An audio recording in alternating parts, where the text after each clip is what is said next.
certain call when the world must come together as one. There are people dying. Oh, when it's time to lend a hand to life, the greatest gift of all. We can't go on pretending day by day that someone somewhere will soon make a change. We all a part of God's great big family. And the truth, you know, love is all we need. We are the world, we are the children, we are the ones who make a brighter day. So let's start giving. There's a choice we're making. We're saving our own lives. It's true, we make a better day, just you and me.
so àwọn ọmọ orúnmọlẹ̀ tó bá ti gbọ́ mẹ́sẹ̀gì mi tán bá bú èṣù tán bá bú ògùn tán bá bú Ṣàngó á ní ẹ má bu baba ńlá mi mọ́ ṣó yẹ kó rí bẹ́ẹ̀ I give you thumb up because mo gbọ́ pé woman yẹn sìn ó ṣe jẹ́ muslim yẹn wọ́n ní bẹ́yàn kan ṣe pè sórí kọ́ọ̀lù ẹ̀ pé èṣù wọ́n tẹ̀ sáré sẹ́yìn níbi kíní ẹ̀ kí n wá ẹ má bu baba ńlá mi o èṣù ni baba ńlá mi ni ẹ má bu woman Yorùbá wuyì thumb up Tẹ́ni Ológun thumb up fún gbogbo ẹ̀yin ọmọ káàárọ̀ oòjíire tí ẹ ń jà fún òmìnira ọmọ Odùduwà ṣùgbọ́n tí ẹ ò fi baba ńlá yín wọ́lẹ̀ mọ́ irú yín la fẹ́ yes Olódùmarè á wà pẹ̀lú yín àwọn alálẹ̀ wa wọ́n á dẹ̀ dì yín nínú òbí tẹ́ bá wà ìbá kọ̀ọ̀kan sọ̀rọ̀ nínú yín ṣùgbọ́n I'm so impressed wípé ọpọlọ wa ti ń jí but àwọn tọ́pọlọ wọn náà ó sì ń sùn Olódùmarè á bá wa jí wọn lọ́pọlọ bọ́tẹ́ bá lè fẹ́ gba òmìnira tí ẹ rántí tí ẹ ní ọ̀nà fún àwọn baba ńlá títí yín tó dẹ̀ jẹ́ pé ẹni tọ́nà bí ní 2000 years ago òun wá ní òun true ẹ̀ lẹ́ fi fẹ́ bọ́ lóko ẹrú tí sáyẹ̀nsì dẹ̀ ti confam pé àwọn baba ńlá yín ti wà over 200,000 years tó dẹ̀ jẹ́ pé òfin tọ́nà fún Mósè àwa kọ́nà fún so tí Jésù bá wá ra àwọn tó bá ra àwọn Júù padà lẹ́wọ̀ ègún òfin ṣáwa náà fún lè gún òfin ni kì í ṣàwa àwa ò sí ní abẹ́ ègún òfin kankan àwa ọmọ káàárọ̀ oòjíire ọmọ tí olú ìwà bí àwa tí a jẹ́ ọmọ tí olú ìwà ọ̀run bí àwa ọmọ òrìṣà ọmọ ọ̀rúnmọlẹ̀ a ò sí lábẹ́ ègún òfin kankan because à ń ṣe Júù àwọn Júù gbogbo ìtàn tó ń kà àwọn Júù náà ló wà lábẹ́ ègún òfin àtàwọn Arab àwọn ló ní ṣẹ̀ríà lọ ṣèbí ṣẹ̀ríà lọ yẹn ni wọ́n sọ pé Jésù rà wọ́n padà kúrò nínú ẹ̀ àwọn òfin ṣẹ̀ríà yẹn nìyà so ṣé àwa nírú ẹ̀rí ni tí Jésù fi wá rà wá padà kúrò nínú ẹ̀ we don't have it before we never had such law àwa ò ní tó bá yẹ pé lóòótọ́ ni Jésù rà wọ́n padà kúrò nínú ògùn we don't have it àwọn Júù dẹ̀ sọ pé òfin àwọn kò Jésù kò lè ra àwọn kúrò àwọn dúró àwọn Árábù náà ò fún ọjọ́ òfin wọn sígbó láti mo ṣe sọ pé ọmọ káàárọ̀ oòjíire ọmọ ilẹ̀ káàárọ̀ oòjíire yìí àwa ọmọ Ifẹ̀ òyì òdáyé àjíire bí tí o bá sọ pé o fẹ́ bá wọn tún Islam ṣe àbò fẹ́ bá wọn tún Christianity ṣe òun tanra ẹni àwọn tó ní ẹ̀sìn wọn ló lè tún ṣe because gbogbo ilé ìtẹ́lẹ̀ fẹ́ fi tún ṣe yẹn tẹ́ bá dán wò ilé Lárúbáwá wọn máa pa yín ni because wọ́n á sọ pé fẹ́ bà ẹ̀sìn àwọn jẹ́ fún wọn but tó bá wo àwọn fúnra wọn tó bá tún ẹ̀sìn wọn ṣe tí wọ́n yọ àwọn ọlọ́ọ̀ wọn kúrò ńbẹ̀ it's up to you àwọn British ló kọ Bible àwọn náà ni wọ́n tún rí tún ṣe so that is their own but àwa la ní Ifá àdẹ̀ ní òfin pé ẹ sọ̀yàn ló kò pa nínú Ifá tẹ́lẹ̀ sí kò sí nǹkan kan tá a fẹ́ tún ṣe nínú Ifá but tí ẹ̀yin bá sọ pé yẹ ká bá wọn tún ẹ̀sìn wọn ṣe ẹ ń bá wọn bà ẹ̀sìn wọn jẹ́ lójú wọn ni ẹ dẹ̀ deserve kó sọ yín ló kò pa you are deserve to be stoned for death because heresy lẹ́ ń ṣe ẹ dẹ̀ ń blaspheme either you leave their religion or you but tẹ́ bá ń fọmọlúàbí yín ṣe tẹ́ wá tún ń parọ́ fún wa pé kò rí bẹ́ẹ̀ ìyẹn ẹ̀ṣẹ̀ tún ni Allah ní òun máa ń ṣe ọkàn èèyàn pa ó ní òun máa ń tì ó ní tóun bá fẹ́ destroy èèyàn ó lóun máa tì ọkàn ẹ̀ pa ó lóun á blindfold ẹnìyẹn ó lẹ́nìyẹn ò ní gbọ́ Allah ní àwọn tó máa jẹ́ Muslim ó lóun lòun choose wọn àwọn tí ò ní jẹ́ Muslim ó lóun lòun choose wọn ó láwọn kan wà títí wọ́n máa gbọ́ ìwàásù yẹn ó ní láéláé ó ní wọn ò lè di Muslim ó wà lára àwọn tí Allah ti dílé tí tó dẹ̀ ti dí láàyè tó ti fọ́ lójú tí mi ò lè gba Islam I have many families who are I would say majority of my family are Muslim bó ni mo fẹ́ tì wọ́n ṣùgbọ́n èmi tí mo ń sọ̀rọ̀ yìí Allah ti fọ́ ojú mi ó ti ṣí ọkàn mi ó dẹ̀ ti di etí mi so mẹ́tẹ̀ẹ̀ta ó lóun tó bá ti fún wọn ní tó bá ti di etí èèyàn ó lẹ́nìyẹn ò lè di Muslim so mo wà lára wọn bó ṣe wà nínú Quran ó lóun fún black heart wọn so gbogbo àwa tá a wà ń bí pátá Allah kò fún wa ní oore ọ̀fẹ́ láti di Muslim so Allah ní so àwọn tí ẹ fẹ́ máa tún wọn Quran o àwọn Allah fúnra ẹ̀ òun ló máa di ọkàn wa tí gbogbo wa ò fi nígbà Islam Allah máa wá dáná sun gbogbo àdìẹ́dọ̀ gidi Surah chapter 2 yẹn ni mo ìka dé báyìí mo ti wá ń ka Quran dáadáa sí mo fẹ́ kà tán mo kàn máa ń píìkì ni tẹ́lẹ̀ bọ́ mo fẹ́ dídí kà ní chapter 2 yẹn Allah ló dí wa létí Allah ni ò jẹ́ ká òun ló dí wa létí òun dẹ̀ ló dí sí ọkàn wa òun ló block àti wa tá a fi gba Islam but the same Allah náà ló máa punish wa àjẹ́jọ́ dídì ṣé ẹ̀rí bẹ́ẹ̀ ṣe rí pé kò dẹ̀ sínú fá fọlọ́dúnmarì máa ń block etí èèyàn àbí tó máa ń ṣe so àwọn tó máa ń ṣe rẹ̀ nínú fá tó lè díyàn létí kán séèyàn lọ́kàn ní àwọn ajogun kì í ṣe orúnmọlẹ̀ kì í ṣe olódùmarè ò kì í save kò kì í olódùmarè kò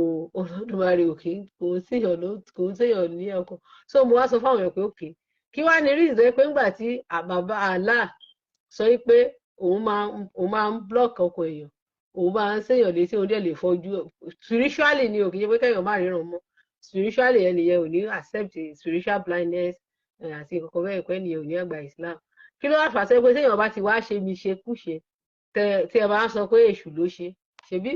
Surah chapter 2 Allah sọ pé òun ló responsible fún every evil and good tó bá ń ṣẹlẹ̀ sí ẹ̀dá so báwo wá ni èṣù ṣe wá ń ṣe àwọn èèyàn nígbà tí Allah sọ pé òun máa fọ́ àwọn èèyàn ní òun máa responsible pé òun ló responsible fún everything ẹni tó bá ṣe dáadáa ó lóun ní tó ẹni tó bá ṣe burúkú ó lóun responsible fún why tẹ́ wá sọ pé èṣù ló tún ṣe yín why ẹ gba Quran tẹ́ gbàgbọ́ ni àbí kò sí èṣù nínú Quran yàtọ̀ sí pé wọ́n fọ̀jì ẹ̀ síbẹ̀ Allah ní òun máa block out àwọn èèyàn kó má gba Islam at the end of the day it's gonna kill them it's in Surah chapter 2 go and read it ẹ lọ Google ẹ kà ẹ rí mẹ́wàá ń bẹ̀ mo fẹ́ ka Quran sí I want to understand Islam very well so gbogbo wa ń sìn àti gbogbo àwọn tó bí sínú Islam tí wọ́n kúrò ní Islam Allah ló lé everybody kúrò ní Islam àwọn tó bí sí Christianity Allah ló lé gbogbo wọn kúrò ní Christianity wá sí ìṣẹ̀ṣe yes Allah ló lé gbogbo wa wá sínú ìṣẹ̀ṣe kọ̀sìnkọ́ tó wà ní Surah chapter 2 nìyẹn ó wà ń bẹ so tẹ́ ẹ bá gba Al-Quran yín gbọ́ ni gbàwé tẹ́ á jẹ́ pé hypocrite ni gbogbo yín ẹ bá preach láti èní ìdọ́là Allah sọ pé kì í ṣe gbogbo èèyàn bẹ́ẹ̀ lọ́dọ̀ rẹ̀ ṣe wà ní Bible pé àwọn tó máa wọ ìjọba ọ̀run o wọ́n ti ṣàwọn before the foundation of the world ó náà ti ṣàwọn before the foundation of the world ó wà bẹ́ẹ̀ so àwọn tó máa lọ sí ìjọba ọ̀run wọ́n ti wà selected káyé kọ́tẹ̀ tó dá ayé ni wọ́n ti wà bẹ́ẹ̀ wọ́n ti pé their name has been written in the book of the Lamb it's in the book of Revelation 13 so then kí làwọn sákàkiri pé èèyàn lọ sí mọ́ṣáláṣí ó kírun kò sì sáré kó fún nǹkan tó wà ní Al-Quran tí mo ti ka ìbálẹ̀ tí mo ṣe ka o election ni doctrine ni Al-Quran ìbáwò ẹ kó kírun kó forí dólẹ̀ Allah sọ pé tó bá kù àwọn tí òun ò ní save ohun tó bá kù èdè ó ní wọn máa kúrò ní Islam ó láwọn tó dẹ̀ jẹ́ ti tèun ní nǹkan tí mo ti kà ó ní tó bá kù kán kú ó náà máa wá sí Islam so your preaching is meaningless pé kàn lọ preach káàkiri káwọn èèyàn wá gba Islam kó wá ṣe is meaningless according to Islam Allah á lọ wọ́ àwọn tí Allah bá fẹ́ Allah á lọ save wọn á lọ gbà wọn we show them the Islam so believe ìwé tẹ́ gbé dání you don't believe the book you carry ẹ ń ka Quran ni but believe ẹ ń kà but believe nǹkan tó wà ń bẹ àwọn Christian wa náà ka Bible they don't believe what is there you don't believe it ẹ ń kà ni believe wọn kò sí irú attributes yẹn nínú Ifá wípé Olódùmarè ó máa fọ́ ojú àwọn kan because Olódùmarè ò ní religion Olódùmarè ò ní ẹ̀sìn Olódùmarè ò ní any religion Olódùmarè dá ẹ̀sìn kankan lẹ̀ ìṣẹ̀ṣe lolódùmarè dálẹ̀ àwọn òrìṣà ló dá ẹ̀sìn lẹ̀ Olódùmarè ò ní ẹ̀sìn àwọn Ọlọ́bàtálá ń pe Olódùmarè àwọn Ológun ń pè àwọn Ọlọ́ya ń pè àwọn Onífá ń pè àwọn Elégún ń pè àwọn Ọlọ́ṣun ń pè so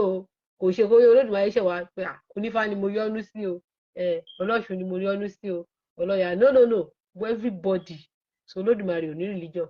Olódùmarè ò ní pé òjíṣẹ́ eléyìí lòjíṣẹ́ ńlá mi kìnnìkan. Ọ̀rúnmìlà òun ni àwọn ìríjú tó Olódùmarè ti kọ́kọ́ dá yẹn, àwọn ìríjú yẹn ni wọ́n ń choose àwọn èèyàn. Ọ̀rúnmìlà ló lè lọ choose èèyàn.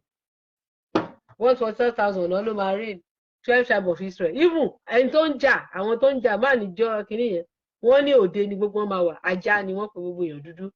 Òde ni ajá máa wà. Àwọn ajá ni wọ́n pe black people. Èèyàn dúdú àti non-Jews. Òde ni ajá ni gbogbo wọn máa wà. Òde ni gbogbo wọn máa wà pátápátá. Àti àwọn idolators. Idolator tó ń sọ ni pé àwọn tó ń sin ẹ̀sìn tó lọ sin bàbá oníbàbá ni tí ó máa idolator. Ẹni tó ń sin òrìṣà tí bàbá ńlá ẹ̀ ò mọ̀. And that letter was not to us, but to the Jews. Àwọn Jews tó ń bá sọ̀rọ̀ ńgbà yẹn náà sọ àwọn idolators tó ń gbàdá àwọn tó ń lọ, àwọn tó deviate kúrò ní ẹ̀sìn wọn tó lọ ń sin ẹ̀sìn míì kò ń ṣàwà nọ́mbà wí. So àti èèyàn dúdú, gbogbo èèyàn dúdú tó bá jẹ́ Christian pátá, ajá ni yín, ẹ lè rí ipò kankan ní kínní. Àdéhùn náà promise yín kò sí, ẹ má tọ̀ra yín mọ́. Nínú Timothy ṣe iṣẹ́ yìí náà promise ládé yìí. Iṣẹ́ yìí náà máa fi scripture. The letter was not written in Jesus. Was not written. Iṣẹ́ yìí náà promise. What's your written? Don't receive it. Ìyàlẹ́nu ló jẹ́ fún wa, ó ga gidi gan ni wípé àwọn mùsùlùmí tí wọ́n pera wọn ní mùsùlùmí, ìyẹn àwọn Fúlàní, wọ́n wá ń sun ènìyàn nítorí wípé ó bú Muhammed. Wọ́n ń sun ènìyàn nítorí wípé ó sọ wípé Jésù ló bá òun ṣe lórí ọ̀rọ̀ exam òun, wọ́n bá sun kò jọ wá lójú nítorí pé a ti mọ̀ tẹ́lẹ̀tẹ́lẹ̀, a ti máa ń sọ fún yín tipẹ́tipẹ́ wípé ṣe rí ẹ̀sìn méjèèjì yìí, ẹ̀sìn méjèèjì tí ẹ̀ ń wò yìí, ó wá láti wá pa, láti wá bàjẹ́, láti wá dàrú pátápátá ni. Ẹ̀ẹ́dẹ̀ tí rí nǹkan kan o, késekése lẹ́rí, kàsàkàsà ṣì ń bọ̀ nítorí pé àwọn tí ẹ̀ ń bá tayò yìí, àwọn eléyìí ò bá yín mu ní léré. Gbogbo ẹ̀yin mùsùlùmí, awátẹ̀wá tí wá ń gbọ́ wípé ọ̀nà èèyàn àfà kan, ẹ wá ń sọ pé àwọn kan sọ wípé ó da bó ṣe pa ọmọ yẹn, wípé ó wà nínú Kùránì, wípé ẹni tó bá ti bú Muhammed kí wọ́n pa á. Àwọn àfà kan sọ wípé kò sí nínú Kùránì pé ẹni tó bá ti bú Muhammed wípé kí wọ́n pa. Ẹ̀yin gan fúnra yín ẹ̀ mọ Kùránì tẹ̀ ń kà. Ó dàbí wípé Kùránì yẹn gangan àwọn kan ó ní bó ṣe ń kà, àwọn kan ò mọ bó ṣe ń kà. Ta ló ń bá yín sọ pé kò sí nínú Kùránì pé kí wọ́n pa èèyàn tí ó bá ti bú Muhammed? Látàyé báyé even Muhammed fúnra rẹ̀ gan ó ń sọ wípé ẹni tó bá ti tí ò bá ti ṣe ẹ̀sìn mùsùlùmí, ó ní kí wọ́n bẹ́ lórí, kí wọ́n pa dànù ni. Èyí tí wọ́n pa ọmọ yẹn, dóò bí wọ́n ṣe pa ọmọ yẹn kò dùn mọ́ mi nínú o, nítorí wípé ènìyàn ni, ẹlẹ́ran ara ni. Ṣùgbọ́n àtàbá tún ní ká tún wò lọ ká tún wò bọ̀, wọ́n ní odò tó bá ti gbàgbé orísun ẹ̀, gbígbẹ ló máa gbẹ. À ń sọ fún yín pé ẹ̀yin ọmọ káàárọ̀ oòjíire kẹ́ padà sílé.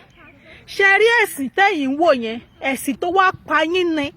ẹ̀sìn tó jẹ́ wípé wọ́n gbé fún yín láti fi dàárín yín rú ni, ẹ̀sìn tó jẹ́ wípé wọ́n fi wá fi èdè àìyedè, wọ́n fi wá ké èdè àìyedè sí yín ni, ẹ̀sìn tó jẹ́ wípé àwọn gbé wá fún yín láti máa ba ayé yín jẹ́ ni, àwọn gbé wá fún yín. Ẹ wò adẹ̀gbọ́, a ní ìyá ọmọ yẹn, wọ́n ní ẹyọ ògùn náà kan ṣoṣo tí ìyá ọmọ yẹn ní, òun nìyẹn. Wọ́n mú wọn dáná sun. Gbogbo ẹ̀yin àfáwá jókòó sórí Facebook, ẹ wá ń pariwo inú àdìtì wo ló wà, inú kí ló kàn yín pẹ̀lú àdìtì? Ṣẹ́yìn mọ nǹkan tó ń pè ní àdìtì? Kí ló kàn yín? Ṣebí àdìtì àwọn àràbò lónìí, àwọn mùsùlùmí ló ní àdìtì. Kí ni nǹkan tó dé táyìn ń gbé àdìtì aládìtì jó? Sharia law òun ni wọ́n ṣe fún ọmọ yẹn, Sharia law tó jẹ́ wípé ó lè ṣì wà nínú Saudi dọ̀la ọlọ́la. Lọ sí Mẹ́kà kó lọ fẹ́ bú Muhammed, wá rí bọ́n ṣe máa pa ẹ́ dànù, wọ́n máa sún ẹ́ dànù ní, wọ́n máa gé orí ẹ̀ dànù ní. Ara Sharia law tí Muhammed ti kọ sílẹ̀ sínú àdìtì fún wọn nìyẹn. So gbogbo àwọn Kùránì eléyìí tẹ́ wá ń gbé síta, tẹ́ wá ń twist yẹn, àwọn Kùránì àfọwọ́kọ tí wọ́n ṣẹ̀ṣẹ̀ kọ, original Quran ó ní blasphemy. Ṣé ń gbọ́? Original Quran gangan kò fàyè gba kí ènìyàn kankan kó máa sọ̀rọ̀ sí Muhammed. Ó yá, ẹ wá jẹ́ kí n sọ fún yín, ṣé Ọlọ́run lẹ́ ń sìn yẹn? Ọlọ́run tó jẹ́ wípé ẹ̀ ń sọ ẹ̀kọ́ sọ wọn sí ọmọ yóò bu o, ó kọ̀ sọ wípé Jésù ló bá wọn ṣe, wọ́n sún. Ṣé Ọlọ́run nìyẹn? Ṣé Olódùmarè ọba tó dá wa, ṣé ó dá wa wípé téèyàn kan bá ti sọ̀rọ̀ òun kí ẹ sún àwọn oníṣẹ̀ṣe máa rọ́jú o ìyẹn ni wípé ẹ̀sìn ìṣẹ̀ǹṣe gangan òun ni ẹ̀sìn àlàáfíà ẹ̀sìn tí kò fẹ́ ikú ẹ̀sìn tí kò fẹ́ wàhálà ẹ̀sìn tí kò fẹ́ ìdààmú òun nìyẹn ṣé máa tọdún tẹ́tí ń bú ṣẹ̀ṣe bọ̀ ẹ mọ àtọdún tẹ́tí ń bú ṣẹ̀ṣe bọ̀ olórí burúkú àwọn àfọ olórí burúkú kan wọ́n á ti jókòó sórí social media wọ́n máa bú Ògún wọ́n máa bú Ṣàngó tó bá jẹ́ wípé ẹ̀sìn ìṣẹ̀ṣe náà ní blasphemy ni ó yẹ kí wọ́n máa bẹ́ gbogbo yín lórí kọ́ máa dáná sun gbogbo ẹ̀yin àfà olórí burúkú tẹ wà lórí Facebook tẹ máa ń pe àwọn kan ẹlẹ́bọ tẹ máa pe Ṣàngó ní tẹ máa sọ̀rọ̀ sí Ṣàngó tẹ máa sọ̀rọ̀ sọ́ṣun tẹ máa sọ̀rọ̀ ṣọ́yá ṣé kò kí n ṣe blasphemy nìyẹn wọ́n lè sọ̀rọ̀ sí ẹ lè sọ̀rọ̀ sí àwọn nǹkan ìṣẹ̀ṣe ṣùgbọ́n wọn ò lè sọ̀rọ̀ sí Muhammed ṣé ẹ ti wá rí ẹ wá lọ kọ́lẹ̀ o tẹ bá sọ wípé ẹ ní jáwọ́ nínú ẹ̀sìn àjèjì ẹ ní gbé ẹ̀sìn fún ẹlẹ́sìn kẹjẹ́ kí ẹ̀sìn máa gbé ẹ̀sìn ẹ̀ lọ ṣe rí eléyìí tẹ́ rí yẹn kékeré ni eléyìí tí àwọn Fúlàní tí wọ́n bá yín pákéjì tí wọ́n bá yín ṣùjọ tí wọ́n bá yín pákéjì ó ń bọ̀ wá bá yín ẹ̀ẹ́kọ́ ìjì lọ́jọ́ kan ẹ̀ rí wípé òkú ti sùn lọ wọ́n ti sun millions of souls lọ nítorí wípé àwọn fẹ́ sọ gbogbo ilẹ̀ káàárọ̀ òjìrè wọ́n fẹ́ sọ di Islamic country tí ẹ bá tí ojú inú yín ò bá dẹ́fọ̀ títí ta yín ò bá dúdú ẹ ti rí wípé bèbí ẹ̀ náà ni wọ́n ti ń rìn yẹn ẹ wo bó ṣe bà gbogbo ṣọ́ọ̀pù jẹ́ lẹ́yìn tí wọ́n sin ọmọ àwọn àfáà olórí burúkú aláyébàjẹ́ àwọn àfáà iná wọ́n tún bọ́ síta àwọn tó ti sọ lẹ́nu àwọn tọ́pọlọ wọn ti jọba wọ́n tún bọ́ síta wípé bí wọ́n ṣe pa ọmọ yẹn ló dáa gbogbo ẹni tó ní ọwọ́ sí ikú ọmọ yẹn àti gbogbo ẹni tó sọ̀pọ̀tì bọ́n ṣe pa ọmọ yẹn ní agbára adẹ́dà aṣẹ̀dá ní agbára ọba ńlá gbogbo yín pátápátá nínú ọmọ máa jó gbogbo yín pátápátá ló máa sun ọmọ yín lóòyẹ̀ gbogbo nǹkan àṣìṣe àrélù àjálù abayín débi wípé wọ́n á dáná sun ọmọ yín nǹkan tí ìyá ọmọ yẹn tó experience ẹ̀yin náà máa experience yẹ ẹ mọ̀ wípé ẹ̀sìn kìrìsìtẹ́nì àti ẹ̀sìn mùsùlùmí kò sí àlàáfíà kankan ń bẹ̀ ó wá pa ó wá jí ó wá bàjẹ́ ni ẹ̀sìn àlàáfíà kan ṣoṣo tó wà lórílẹ̀‐èdè alàyè òun ní ìṣẹ̀ṣe látìgbà tẹ̀lẹ̀ tí ń ba ìṣẹ̀ṣe jẹ́ ńkọ́ ṣẹrẹ́ nìkan sun yín ẹ ò àyẹ̀ṣẹ̀ mẹ́yẹ bọ̀ lápò náà ni ṣe sọ pé ẹ̀ ní gbọ́ agbádá àwọn Fúlàní àti fìlà àwọn Fúlàní tẹ́ pé àti ohun àwọn Fúlàní máa ṣe iná kan yíyan ṣe rí gbogbo ohun yìí ṣe bóhun yìí ti ń ṣèǹjì nísìn ohun yìí ti ń ṣèǹjì nígbà tí àwọn Fúlàní tó ṣòyìn ní fíìmù kò dẹ̀ ṣẹ̀ṣẹ̀ máa ṣẹlẹ̀ ṣe mọ̀kọ́ ọmọkùnrin kan náà tó kọrin against Muhammed ní ọjọ́ sí wọ́n ṣe mú ọmọ yẹn náà nìyẹn tí wọ́n lọ dá ẹjọ́ kú fún ní kóòtù ẹni tó bá ti sọ̀rọ̀ against Muhammed ò kì í ṣe Olódùmarè o ènìyàn lásán ni messenger ni o lẹ wá ń pa ènìyàn lẹ ń paṣẹ ọwọ́ Elédùmarè nítorí ẹ wá ń sọ wípé ìbínú Olódùmarè ò ní sọ̀kalẹ̀ dé ìbínú Olódùmarè fún máa sọ̀kalẹ̀ dé tí ìbínú Olódùmarè bá dẹ̀ sọ̀kalẹ̀ dé á wọlé wá bá yín bí olè á yà yín lẹ́nu ẹ wo ẹlòmíì àgé yín jẹ ẹlòmíì àké rárá yìí kò ní ẹlòmíì àtọwọ́ bojú báyìí kò ní rí omi ó dìgbà kan náà. ó kàn tún ṣe ní bákan ni pé kí n jáde títí bá àwọn òṣèlú àwọn òjèlú àwọn akótilé dà síta àwọn abàlújẹ́ kí n tó wá bá wọn sọ̀rọ̀ díẹ̀ ni bí orí wọn á pé ṣùgbọ́n mo mọ̀ pé ajá tó bá ti sọnù lọ́rọ̀ wọn kì í gbóhùn ọlọ́dẹ. ẹ kálẹ́ o bí ṣe wí orúkọ mi ni Ọmọ́wùnmí Lawal. mo mọ̀ pé gbogbo yín ti mọ̀ nísìnyí pé àwọn tó ń pera wọn lóṣèlú wa wọn ò rẹ́dì láti ro orí jinlẹ̀ wọn ò fún wọn lọ́mọ rogùn láti ro orí wọn. ní ìlú tí a wà tí ò síná tí ò sómi tí ò sí títì tó dáa táwọn ọmọléèwé tí wọn ò ráyè lọ léèwé ìyẹn pé ìkọ̀ọ̀kan náà àwọn olórí burúkú olórí májẹ̀díẹ̀ yìí wọ́n ní 100 million láwọ́ lára owó wa tán jí náà ni o torí kò sẹ́ni tó ṣiṣẹ́ 100 million nílùú yẹn o but wọ́n rẹ́dì láti fi 100 million sílẹ̀ fún presidential aspiration ṣe rí pé ní ègbé ni wọ́n.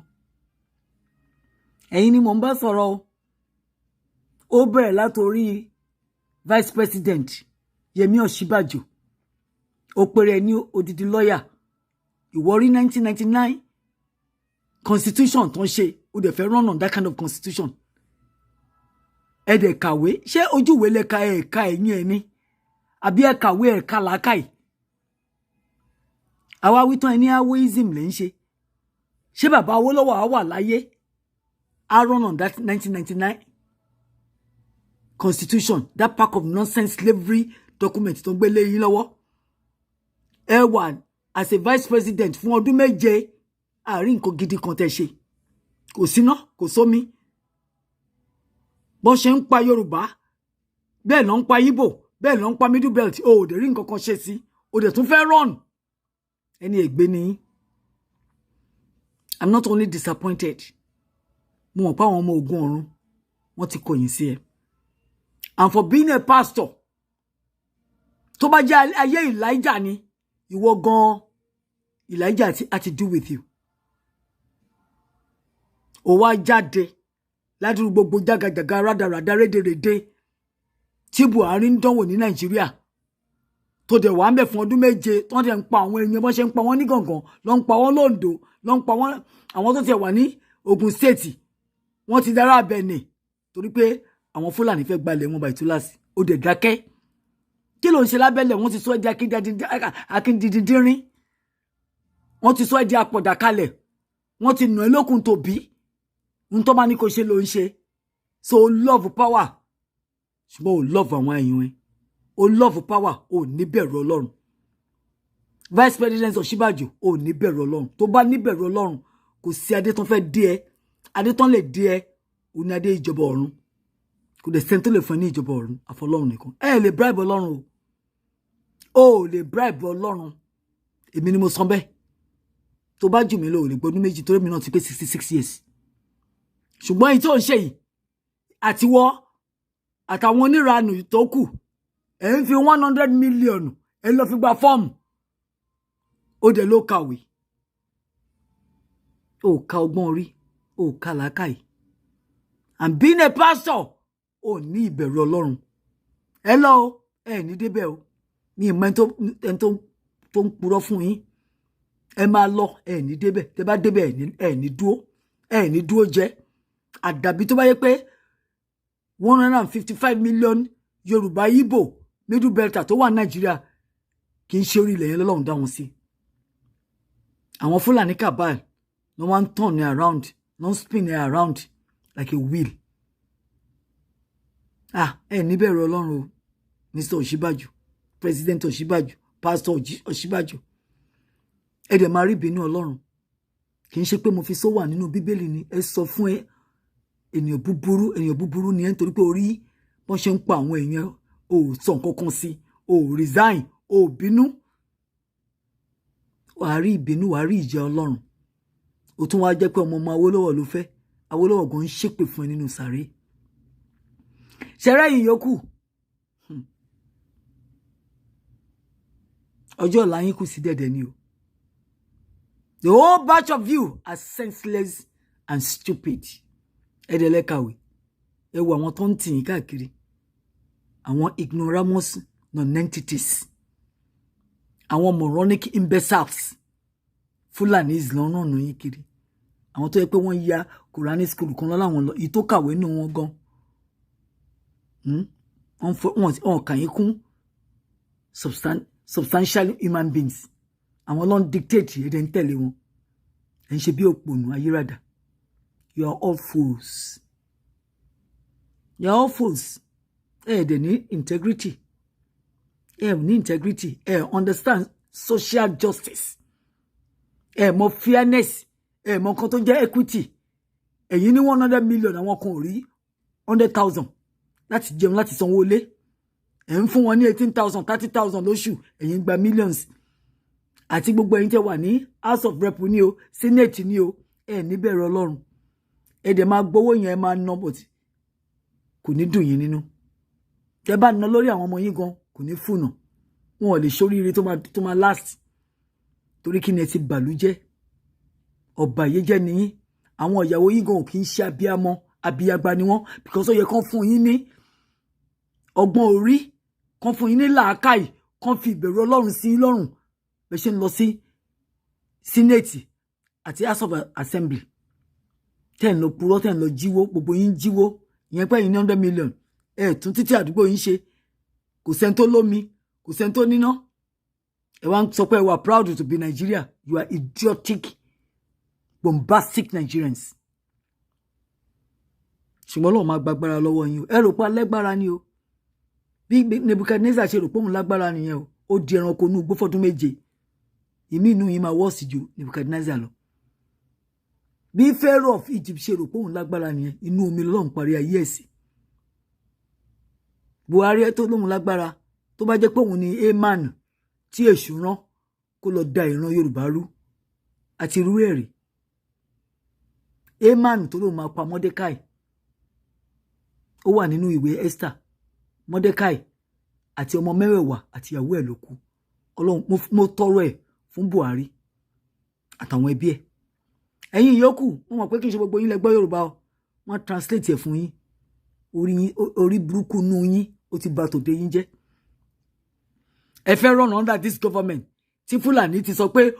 kò sí bàbá láì kankan nú yín táwọn máa gbélé lọ́wọ́ ẹ kàn kàwé ní ẹ̀ka làákàyè and I'm so disappointed and ashamed of all of you ẹ lọ rórí yín o ẹ lọ rórí yín ẹ ti lose 100 million no because Fúlàní mọ nǹkan tó ń ṣe tó ń gbowó lọ́wọ́ yín wọ́n ti mọ̀ pọ́ máa lè ní ìmí inú yín máa dà tó máa pè ní 1 billion bẹ́ẹ̀ ṣe máa tún da náà nìyẹn oníyà yín ló máa jẹ èyí tó jù ń bẹ oníyà yín gbogbo ẹ̀yin ọmọ Yorùbá tẹ́lẹ̀ ẹ fẹ́ bá wọn dìbò tẹ́ bá dìbò yẹn ẹni rójú jẹ gbogbo ohun tó ń jẹ́ àlàáfíà tí Ọlọ́run fi ń jogún fún ènìyàn Olúwa máa gba àlàáfíà lọ́wọ́ yín torí pé kí ni ẹ fún àwọn ènìyàn Yorùbá ẹ fún alálàáfíà ní orílẹ̀-èdè wa ẹ ń kọ̀dí àpòpọ̀ ẹ ń pàdé àpòpọ̀ pẹ̀lú Fúlàní àwọn tẹ́ ti mọ̀ pé pípa náà fẹ́ máa pa wá gbogbo ohun tó bá sọ lẹ fẹ́ ṣe nítorí pé ẹ fẹ́ keep position ipò ṣẹ́yìn lẹ́ni ipò tó wà ṣebí nítorí pé Ọlọ́run fún yín ni ṣebí tẹ́ bá wà láyé lè máa sọ pé ẹ fẹ́ jẹpò tẹ́ bá sùn tí ẹ bá jí ṣe fẹ́ bọ́ Ọlọ́run rojọ́ ni ẹ ṣẹ̀ṣẹ̀ bẹ̀rẹ̀ ní o ẹ rí ìbínú Ọlọ́run ẹ rí ìdààmú Ọlọ́run kì í ṣe lórí ẹ̀yin nìkan tọmọtọmọ taya yín àlejò yín máa fojú kan Ọlọ́run ẹ lọ jẹ́wọ́ fún Ọlọ́run gbogbo ibi tẹ́ gbélé ayé wa ṣe làjà bí àmìlà ó ti jalè ti Amẹ́ríkà ó tún lọ jí ti Nàìjíríà ó lè ní ẹ